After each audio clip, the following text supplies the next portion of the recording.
sorry, I was jamming. What was that? Stop talking so much. Jeez, trying to listen to the news.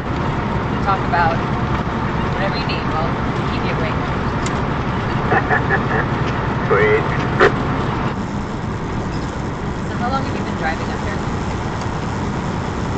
Oh, I don't know, 5 years now, I guess. Your trucking experience has been just 5 years up here, but before that? I was born in Florida. My dad was a fighter pilot, so we moved around a lot for the first few years.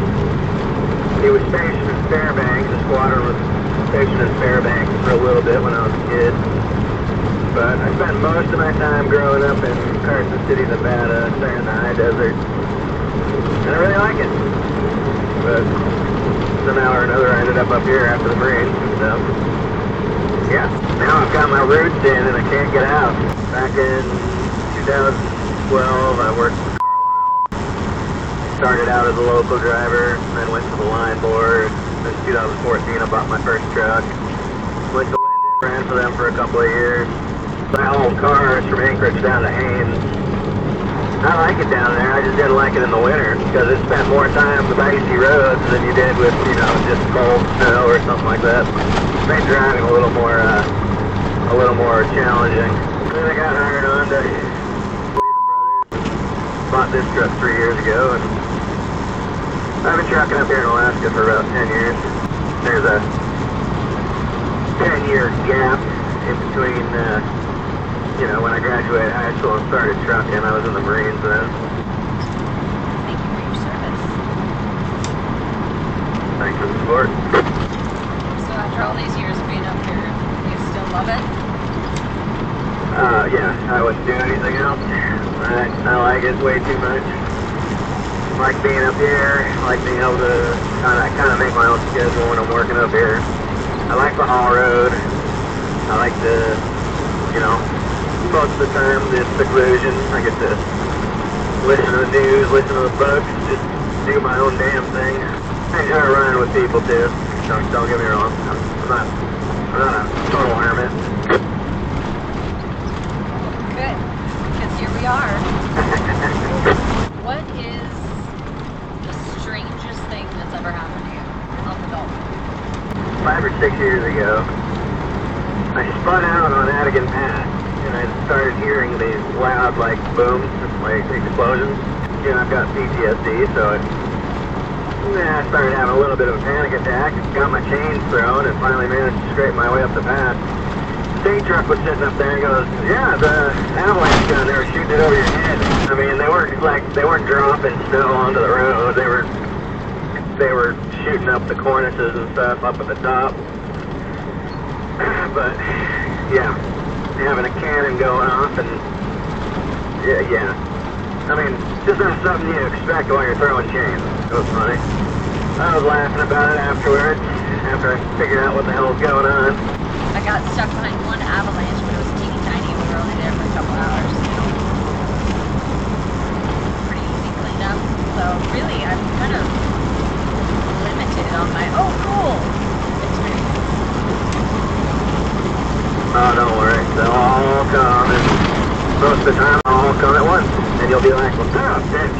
Yeah, I was stuck, I think it was 2 years ago now. Yeah, on New Year's Eve it'll be 2 years. I was stuck on Adigan Pass for 2 days because it was blowing so hard that they couldn't keep the road open. Like there were drifts that were like 8, 9, 10 foot tall on the road. Holy mackerel. That's just from a blow, that's not even avalanche. Nope, that was just the wind blowing like a son of a gun.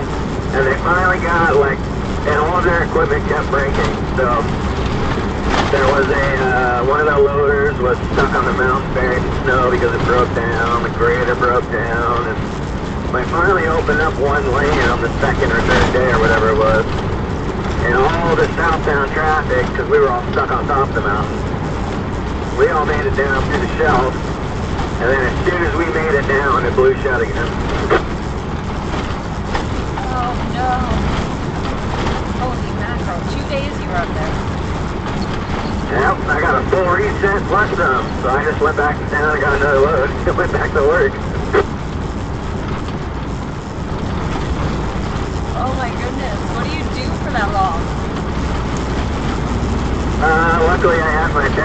with the movies and shit that were downloaded on it.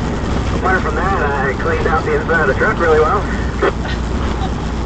Stared at the ceiling some, played with the ravens. Is that the worst weather that you've experienced out here? I think the worst weather I've been stuck in was I got caught in a blow in Dead Horse.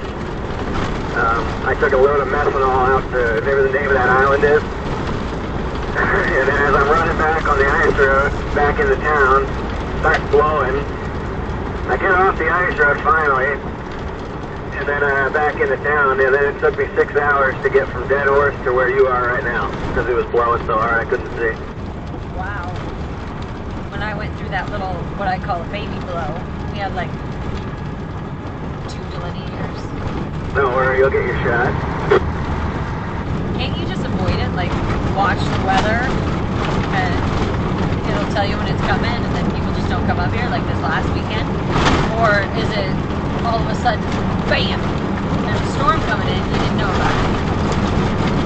Sometimes I just forget to check the weather. I don't check with the windy app, and then I end up out here with, like, you know, stuck in town with my thumb up my ass because I can't go anywhere. I guess what I'm saying is yes, but I screw up sometimes and I don't check the weather. And then other times I try to get out of town because I know there's a blow, but I want to get my runs in. So I'll run and try to get in and out of Dead Horse before the blow hits. But then something will happen, I'll break something, or I'll get stuck on one of the hills somewhere and put me back a half a day, and, you know, then I end up right in the middle of the damn blow. Got stuck in a snowdrift in the 120 dip. I think it's season before last. And I went to put my winter front on and it was blowing so hard. I lost my winter front. It blew out of my hands and off into the bush somewhere. The sad local music playing in the background. Exactly. Out here, I've seen muskox. I've seen caribou. I've seen the blonde bears. I saw lynx one time. Quite a few birds, but what is some of the wildlife that's just kind of uncommon that you've seen that I can look forward to? Saw Wolverine one down there somewhere around Coldfoot. And then just north of Coldfoot, a few times last year, I saw this big old black wolf. And we're talking, it was big to the point where I saw it out on the other side of the river and I thought it was a horse at first. I stopped and took a look and I was like, no, that's a dog of some sort. It's just a big old wolf just hanging out on the other side of the river. Has it changed much since you started running up here? This is dead. There's hardly any traffic on the road anymore. It used to take about an hour longer each direction because there was so much traffic. You were always slowing down. And I think we'll be alright for the next few years. It's going to take them a while to rebuild the industry up here. So when you were driving in the lower 48, how is it different from up here? Well, you're only allowed 34,000 pounds on your axle groups. You can only drive for 10 hours at a time. There's way stations like every 70 miles. I hated it. We also work in one of the most overly regulated industries in the world, so, and it is bad down there, like, holy crap. We've got it good up there. Are the trucks different? Yeah, they're all plastic. No one talks to each other. You're broke down on the side of the road, nobody's gonna help you. The culture just sucks. I was really surprised to hear about that because, like, I know that if something happens to me, I pop my hood. Doesn't matter who they are, they will stop and make sure I'm alright. Yeah, and it's the road that breeds that kind of a culture because there's, you know, it's pretty desolate. You know, there's not a whole hell of a lot of traffic. So when you do see someone, you're like, you know, if nothing else, I'm going to stop and talk to the guy for an hour or something because I want some company. Most of the time, everyone stops, helps out. Next thing you know, you got a truck that shouldn't even be running, limping back to town. So the road tends to breed the culture, and luckily we've got a real good culture up here. It's unique to Alaska. You won't find it anywhere else. That's really sad, actually. Do you have any advice for a newbie like me? I think the most important thing is don't ever get into a hurry. That's when you make mistakes. Don't get in a hurry. Just pay attention to what you're doing.